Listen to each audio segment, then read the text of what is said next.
Salut les copains. Bon, maintenant on va découper dans le toit pour me faire le lanterneau. Et au passage, je pense qu'il y a des endroits où la fibre elle est un peu fatiguée. Genre là. Mais ça c'est pas grand chose. Et là. Et effectivement c'était pas un trou d'une caméra ou quoi, ça c'est un trou de j'ai tapé une branche et elle est rentrée dedans quoi. On va refaire un petit peu l'angle aussi là. On a de la fibre, on a ce qu'il faut. On va virer ce truc dégueulasse, ce pansement qu'ils ont fait là. Et donc on va mettre le lanterneau ici. À l'arrière. Là-bas? Ouais.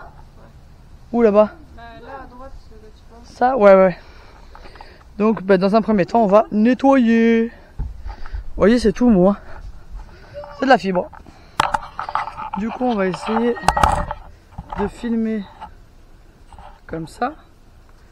Espérons que...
装的懂。兰博基尼听进蝙蝠洞 ，Party all night 像在 Babylon。Hands up hands up， 屁股开始动，开始动，开始动。留下你号码在我 iPhone， 你的小心思我才懂。当你走向我，我的心脏感觉像是中枪 ，Hit the lottery 感觉像是中奖。在我的身边的没人无关痛痒，如果被你拒绝，我会冲上。Say yes don't say no， 想不想兜风？你说 Let's go， 这条赛道我是最好的车手。回到我的家里，开瓶 XO， 喝得太醉了，只有明天走。烛光照到你太性感哦。我怎么看都看不够够，这不是 house music， 这是让在座的各位都感觉很巴适的 music，hustler music。换他换个生意，就马上去找你，喜欢这都买了，你不用考虑。我喝威士忌，算你喝金汤力。Friday night，Friday night， 出门吧吧吧吧吧妹，吧吧吧吧吧吧吧妹。Shawty babe， 跳舞像啦啦啦队，啦啦啦啦啦啦啦队，啦啦啦啦啦啦啦队。干干净净听套装电路，兰博基尼听见暴浮动 ，Party all night 像在 Babylon。Hands up hands up， 屁股开始动，开始动，开始动。留下你号码在我 iPhone， 你的小心思我才懂。Hustler music，Hustler music，Hustler music。Hustler music， 猜到你陷阱里 too deep，You got me bad， 但我接住你，在舞池里搜寻你足迹，喝得再醉也要记住你。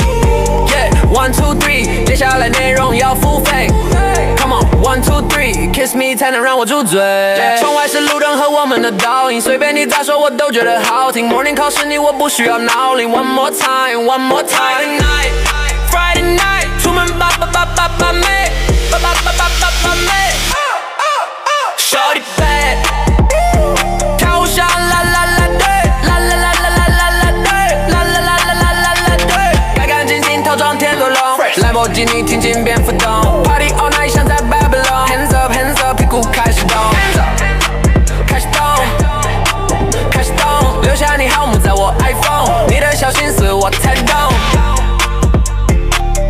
Hustler music。Hustler music，Hustler music，Hustler music。va bien? Ça va, vous voulez quoi à manger? Des jouets? Ah, c'est con, on aurait aimé du blessing. Hein.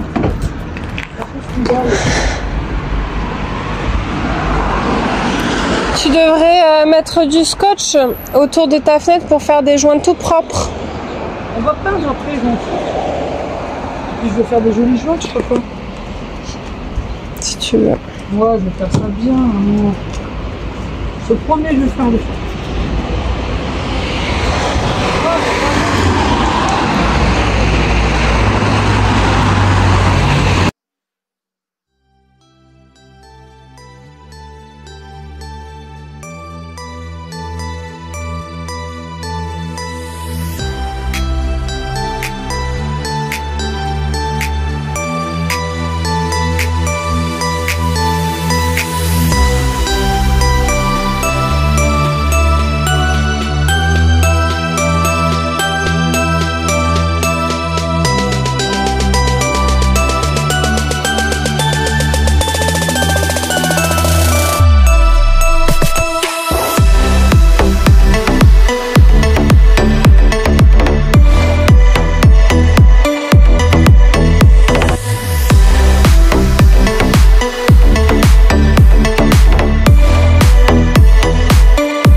opération. C'est fermé. Un médecin expertise pour notre accident qu'on a eu en décembre. Ouais, là, vous vous rappelez la vidéo du Picasso plié en deux là? Ouais, on en était dedans. décembre, là. Au mois de décembre, le 22 décembre, juste avant Noël. Du coup, là, on a enfin notre rendez-vous Donc avec 10 mois plus tard, ça. Ouais, non. C'était décembre, on est en 9 mois plus tard. Oui. Temps d'une grossesse. Et Yep. Oh putain. Et donc, en fait, on a rendez-vous donc avec le médecin expert pour chiffrer exactement les dédommagements, les dommages et intérêts corporel et psychologique. Ouais. Pour savoir combien on va avoir en dédommagement financier. Voilà. Donc, c'est coté. Enfin, à l'heure, dès qu'il y a eu l'accident, c'était déjà à hauteur de, en tout pour Isaac, Emma et moi, on avait à peu près 10 000 euros. Et là, en fait, il va voir du coup si ça va être ça ou si ça va être plus. Ça ne peut pas être moins en tout cas. Parce que c'est chiffré en fonction des conséquences, enfin, de l'impact de l'accident. Et le chiffrage peut juste être modifié en fonction de la durée des séquelles de l'accident. Voilà. Donc là, on a rendez-vous à Valence. On y va avec la pétrolette. La panda. Parce que ma voiture est toujours pas réparée. Il faut que je mette, faut que je la nettoie je mette un nettoyant Van EGR, blablabla. Et après, on rentre à la maison. Hein. On n'a pas Isaac avec nous parce que je sais pas si on l'a dit dans une vidéo, mais du coup Isaac pour septembre et octobre, jusqu'au 20 octobre, il va 4 jours par semaine à la nounou. Parce que vous savez qu'Isaac n'est pas scolarisé en école traditionnelle, il fait l'école à la maison. Et donc voilà. Donc à défaut de faire de l'école en institut traditionnel, en école, voilà, et ben il va à la nounou quand même pour la sociabilisation, pour tout plein de choses.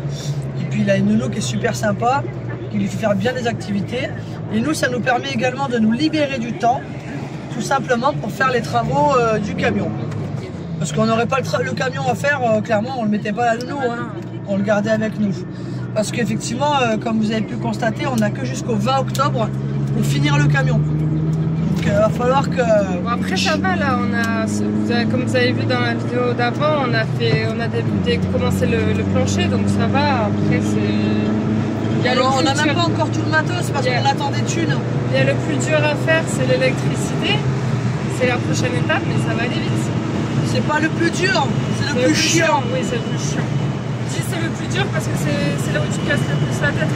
Ah ouais, c'est le plus chiant. Ah mais moi je vais me calmer là.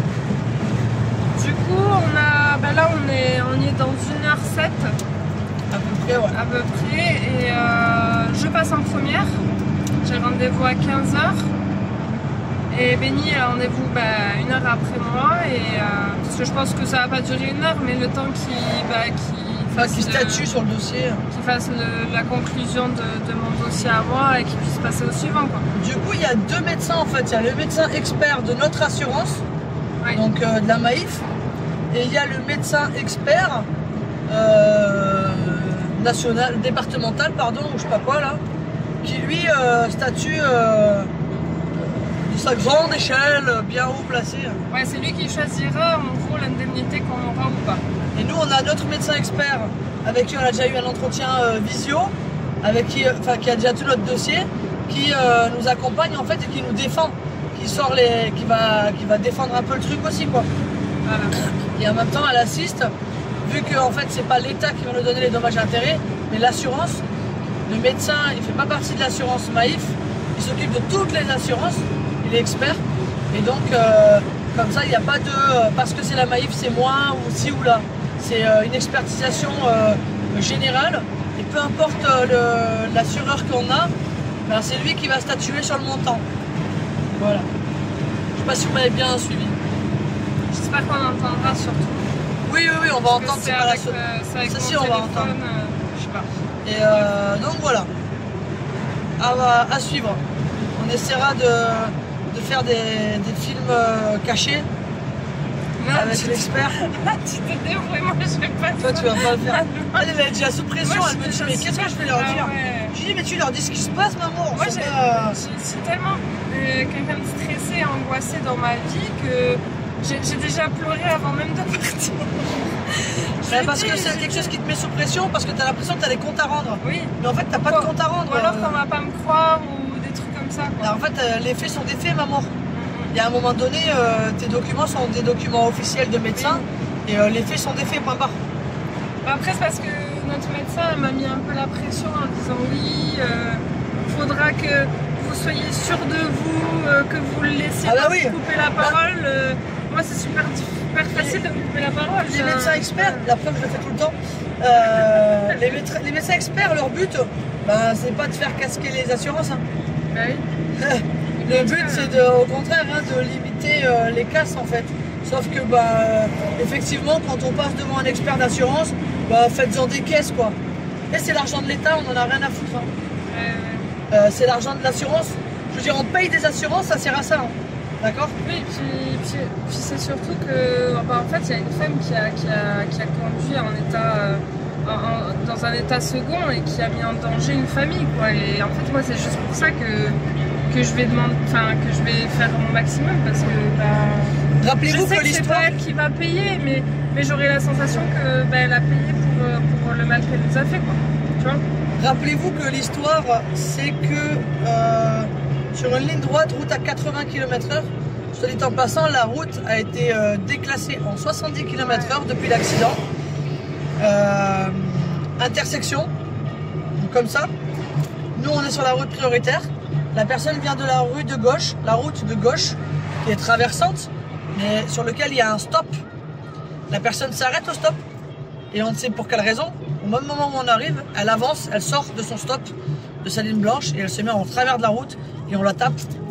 On roulait à 90, après j'étais pied au plancher sur le frein, donc on va dire qu'on l'a tapé aller à 70 km/h, sachant qu'il pleuvait. Je suis vraiment une optimiste en me disant qu'on l'a tapé à 70 quoi. Parce qu'il pleuvait, donc quand il pleut, t'as beau taper dans le frein, tu vas tout droit. Donc voilà. Donc ça c'est l'histoire pour piqûre de rappel.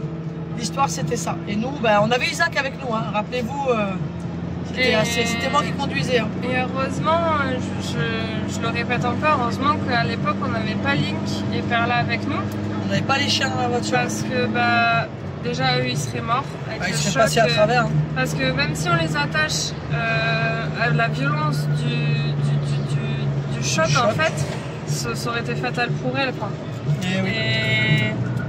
Non mais on a toujours de la chance dans les malheurs, ça il faut se... Après c'est notre côté optimiste aussi qui fait ça, on va pas se mentir. On est des optimistes, du coup on a tendance à tout le temps relativiser sur les choses. D'ailleurs on a eu des commentaires, ouais j'ai vu. On a eu des commentaires de gens qui nous ont dit mais waouh, vous passez à autre chose comme ça. Je dis en fait c'est pas question qu'on passe à autre chose, c'est question qu'à un moment donné en fait, ces 2 dernières années il nous est arrivé tellement de choses. Enfin cette dernière année tout court en fait. Cette dernière année elle a été ultra violente pour nous, vraiment. Autant physiquement que émotionnellement que tout en fait. C'est d'ailleurs pour ça qu'on s'est réfugié en mode sédentaire. Et en fait, c'était pas du tout la meilleure option parce que en fait, ça nous a encore plus écrasé. Et puis on a eu tendance à oublier qu'on était une équipe et aujourd'hui on le sait, on s'en souvient et c'est important. N'oubliez jamais que quand vous êtes une famille, c'est aussi une équipe. Et dans chaque équipe, on a tous un rôle à jouer. Et dans chaque rôle, et voilà, regarde, tu vois, sale pute. Oh. Bah ouais, non mais non en fait, tu vois. Moi, t'as me coupe la route détente quoi. C'est la route à sa mère. Bref. Mais toutes ces conséquences d'accidents, de machin, de trucs, de perte de ligne, de tout ça, je l'ai jamais dit, mais c'est vrai que en mai j'ai demandé à Célia de m'amener dans une clinique psychiatrique parce que je pensais devenir folle et que tu disais où pour la meuf là. Bah oui. Je suis en train de parler de ma vie, elle est ouh, une meuf de toi. Bref, et du coup, ouais, je l'en ai jamais parlé. Après, sur les réseaux aussi, sur Instagram, ceux qui me suivent l'ont vu, mais je suis restée que 5 jours. 5 jours, ils ont voulu déjà me donner. Oh, t'as parlé comme les gens du Nord, 5 jours. 5 jours. 5 jours. 5 jours. 5 jours. 5 jours. Ah, ma foi, quoi. 5 jours au mois de mai où je suis partie en hôpital, enfin en clinique psychiatrique et ils voulaient me mettre sous. Comment ça s'appelle? Anxiolytique et non, j'avais déjà des anxiolytiques. régulateur d'humeur. J'avais déjà des anxiolytiques de mon médecin. Anxiolytique, somnifère et régulateur d'humeur. Voilà. Et je les ai regardés, je disais mais pas du tout, moi je viens ici en fait pour voir quelqu'un pour parler de mes problèmes, pas pour être un zombie en fait. Et du coup bah, je dis... Après attention, attendez. Non, pardon. Je vais préciser quelque chose. C'est pas parce que nous on pense ça des médicaments que sur d'autres personnes ça n'a pas des bienfaits. Oui, clairement, notre opinion à nous sur les médicaments, elle est telle qu'elle. Pour nous c'est de la merde. Voilà. Vous savez que je mâche pas mes mots, ça a toujours été comme ça. Pour nous c'est de la merde et pour nous c'est des poisons. Maintenant on est consciente qu'il y a des gens qui en ont besoin parce que bah, ils ne peuvent pas faire autrement et on est tous différents à ce niveau-là. Donc attention, ce qu'on est en train de dire n'est absolument pas un jugement face aux gens qui sont consommateurs de ces médicaments-là. C'est pas un jugement, c'est moi. Ah mais on surveille tout ce qu'on dit parce que franchement, on prend des claques de tous les côtés sur YouTube. Hein. Franchement, tous les copains là, hein, tous les copains youtubeurs, ils se prennent des claques toute l'année. Hein. Il y en a une un jour, elle a dit non vas-y c'est bon, vas-y fini. Je m'en mal moi. Moi je dis ça parce que bah, l'urgentiste, le médecin urgentiste m'a donné des anxiolytiques et en fait bah, à l'époque Isaac il se réveillait encore un peu la nuit, bah, je l'entendais pas. Je me réveillais le matin, j'avais l'impression d'avoir pris je sais pas quoi la veille, comme si je me réveillais d'une cuite de 24 heures, c'était horrible. Donc c'est pour ça que je vous dis ça que j'avais peur d'être zombie à cause de tout ça quoi. Et oui, et Benny a travaillé en plus, donc c'était... ouais, je travaille des fois. et donc voilà. Tout ça pour dire que cet accident, moi, il m'a bien déglingué au niveau psychologique. Pas physique, parce que bah, je suis hyper solide. Mais même, vous savez que j'ai pas forcément dit tout le temps, enfin de partout, mais moi, ma formation chauffeur poids lourd, l'accident, il était en plein milieu de ma formation chauffeur poids lourd. Avec la fracture au sternum, j'arrivais même pas à monter dans le poids lourd. Je montais, je serrais les dents. Je bouffais du tramadol en rentrant à la maison. Du coup, ouais, et avec l'appréhension, j'ai raté 2 fois. On a 3 essais sur l'examen de conduite. Ben, j'ai raté 2 fois la conduite. Ouais. Alors que les gars, pour ceux qui me connaissent, je suis un pilote. J'ai jamais eu, d'ailleurs c'est le seul accident que j'ai eu de ma vie. Et je suis pas responsable de cet accident. Donc j'ai jamais eu de... J'ai une gestion des véhicules, j'ai toujours été à l'aise avec les véhicules. J'ai quand même été pilote pendant longtemps pour Spark. Enfin bon bref, on s'en fout, on fait pas ma com. Mais voilà, donc du pilotage, je sais ce que c'est, peu importe les véhicules, les gabarits. Et ben j'en ai chié. À cause de l'appréhension en fait. L'appréhension c'est une saloperie. Hein. Tu sais, t'arrives à un rond-point, bah, en tant que poids lourd en fait, c'est un peu l'inverse. En poids lourd, les chauffeurs poids lourds qui vont regarder cette vidéo, ils vont vous dire quand on est chauffeur poids lourd, un arrêt c'est une perte de temps. Donc le but c'est de tout appréhender, d'avoir une conduite en fait d'anticipation. Sauf que l'anticipation, si tu appréhendes, et ben tu niques ton anticipation en fait. Et bon, tout ça pour dire que j'ai eu quand même mon titre pro chauffeur poids lourd. Mais voilà, j'en ai chié alors que je n'aurais pas dû en chier quoi. Même aujourd'hui, je suis tendu en voiture, je m'énerve, je crie après les gens, je les insulte. Alors déjà qu'avant j'étais pas tendre en voiture, côté marseillaise. Mais alors là, ben on est tendu quoi, c'est normal. Bon, ça fait 15 minutes qu'on parle, ça va couper automatiquement. Ouais, bon ben allez. On vous tient au courant. On vous tient au courant de ce qui va se passer. Bisous les copains. A plus.